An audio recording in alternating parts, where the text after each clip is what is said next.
Hello friends, આ સિઝનમાં સરસ સરસ લીંબુ સસ્તા મળે છે, તો ચલો એનો રસ કાઢી અને બનાવી લઈએ ઉનાળા માટે. લીંબુને ધોઈ લૂછી અને પ્લેટફોર્મ ઉપર થોડાક આવી રગડી દેવાના, જેથી એનો રસ અંદર છૂટો પડી જાય અને ઘણો વધારે આપણને રસ મળી શકે. હવે બધા જ લીંબુને પહેલાં કાપીને રાખ્યા છે અને એકસાથે બધા જ લીંબુનો રસ આપણે કાઢવાનો છે. કાચનો બાઉલ લીધો છે, સ્ટીલના વાસણમાં નથી લેવાનો. એટલે હવે બધા જ લીંબુને નીચોવી અને એનો રસ કાઢવાનો છે.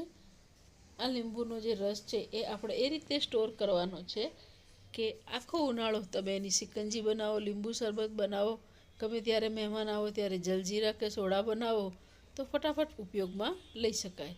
તમે જોઈ શકો છો કે આ બધા જ લીંબુને નીચોવી અને એનો રસ મેં કાઢી દીધો છે.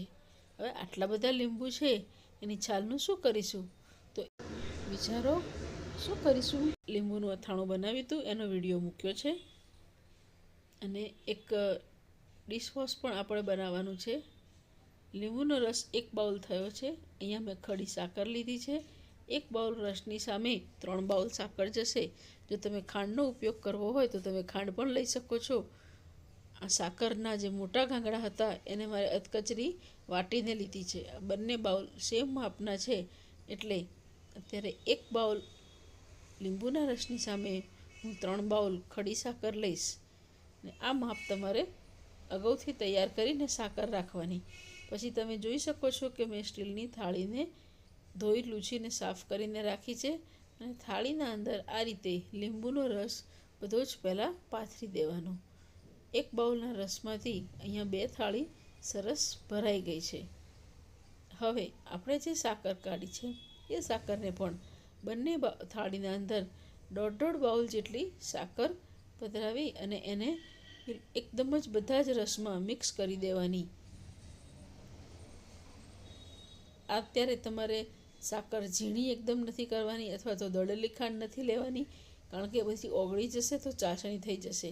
એટલે તમે ખાંડ લો તો પણ મોટી લેવાની અથવા તો સાકરના આવા મોટા ટુકડા કરવાના.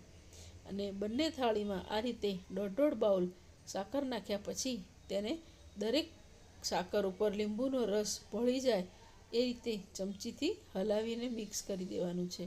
તમે જોઈ શકો છો કે બધી જ સાકર ઉપર લીંબુનો રસ લાગી ગયો છે. આ રીતે બંને થાળી તૈયાર કરી રૂમમાં છાંયડે જ પંખા નીચે આપણે મૂકવાની છે. આ સાકર ધીરે ધીરે બધો જ લીંબુનો રસ પી જશે. આપણે કહીએ છીએ ને, સંગત એવી અસર. અત્યારે તમે સાકર ખાઓ ને તો ગળી રાખે, પણ લીંબુના રસમાં ભળ્યા પછી આ સાકર ચાખો ને તો મસ્ત ખાટી લાગે. જો 2 દિવસ થયા છે, લગભગ 4 થી 5 દિવસ થાય છે આ બધો જ રસ ઓછો થતાં. હવે આપણે રોજ દિવસમાં 2 થી 3 વખત આ રીતે ચમચીથી હલાવવાનું છે અને એને ફરી પાછું મૂકી દેવાનું છે. બિલકુલ સેપટ ના ઉડે, કચરો ના ઉડે એનું ધ્યાન રાખવાનું. જરૂર લાગે તો જ્યારે ઘરની સફાઈ કરો ત્યારે પાતળું કપડું ઢાંકી દેવું. હવે બંને થાળીમાંથી 5મા દિવસે મેં ઉપર બધી જ જે સાકર લીંબુના રસવાળી થઈ ગઈ હતી એ ભળી દીધી છે. હવે તમે જોઈ શકો છો કે જ્યારે હલાવીએ ત્યારે એકદમ નીચેથી ઘસીને ના હલાવ્યું હોય તો આ રીતે થોડીક સાકર ચોંટી જાય છે. એટલે તમારે ખાસ ધ્યાન રાખવું કે જ્યારે હલાવો ત્યારે તમારે બરાબર હલાવીને મિક્સ કરવાનું છે. તમે જોઈ શકો છો સાકરનો કલર પણ એકદમ સફેદમાંથી અત્યારે પીળાશ પડતો થઈ ગયો છે. આ સાકરનો તમે એક ટુકડો ચાખશો ને તો જેમ લીંબુની કેન્ડી ચાખતા હોય એવું લાગે છે. હવે આ સાકરને આપણે દળી દેવાની છે. લીંબુવાળી ખટમીઠી સાકર આને દળી અને પછી ચાળવાની છે. થોડીક થોડીક સાકર લઈ અને દળવાની છે. જો ખાંડ હોય તો તમે એકસાથે વધારે લઈ શકો છો. સાકરના ગાંગડા થોડા મોટા હોવાથી થોડાક લઈ અને એને દળી નાખવાના છે. તમે જોઈ શકો છો કે આ સાકર એકદમ સરસ દળાઈ ગઈ છે.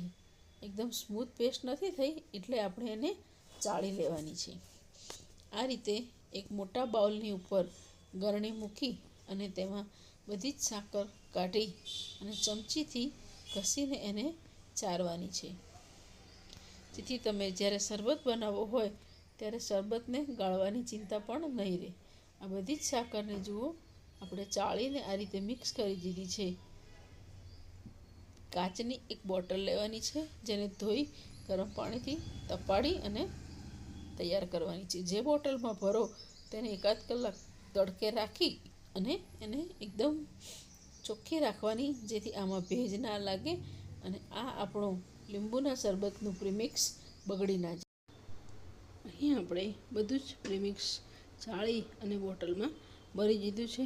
લગભગ આવી મોટી 500 ગ્રામની એક અને 200 ગ્રામની 2 બોટલ એટલું ભરાયું છે. હવે આપણે શરબત બનાવીશું. કાચનો ગ્લાસ લઈ જેમાં શરબત બનાવવાનું છે તેમાં પહેલાં 2 ચમચી આપણું આ પ્રીમિક્સ નાખીશું. અત્યારે હજુ એટલો ઉનાળો નથી એટલે મેં બરફનું પાણી નથી લીધું. તમે એમાં આઈસ ક્યુબ પણ નાખી શકો અને ઠંડુ પાણી પણ નાખી શકો. થોડુંક મેં મીઠું લીધું છે. અહીંયા તમે સંચળ પાવડર કે બ્લેક સોલ્ટનો પણ ઉપયોગ કરી શકો છો. તમે જોઈ શકો છો ને કેટલું સરસ દેખાય છે. હવે આમાં થોડુંક જીરા પાવડર અને ફુદીના પાવડર નાખીશું. અડધી ચમચી જીરા પાવડર અને થોડુંક ફુદીનાનો પાવડર નાખીશું. હા, આ સિઝનમાં ફુદીનો આવે છે ને એટલે એનો મેં ડ્રાય પાવડર પણ બનાવીને રાખ્યો છે. તો તમે પણ તમારા ફ્રી સમયમાં આવી રીતે કોથમીરનો પાવડર, લસણનો પાવડર અને ફુદીના પાવડર આ બધું બનાવીને રાખો તો ઉનાળામાં આ બધી વસ્તુની જ્યાં જોઈએ ત્યાં ઉપયોગ કરી શકાય. અને તમે આ ચેનલને સબસ્ક્રાઈબ કરી દેજો. આવા નવા વિડીયો અને આપણા જુદા જુદા પ્રીમિક્સ માટે જોજો, હું રહી ન જતા.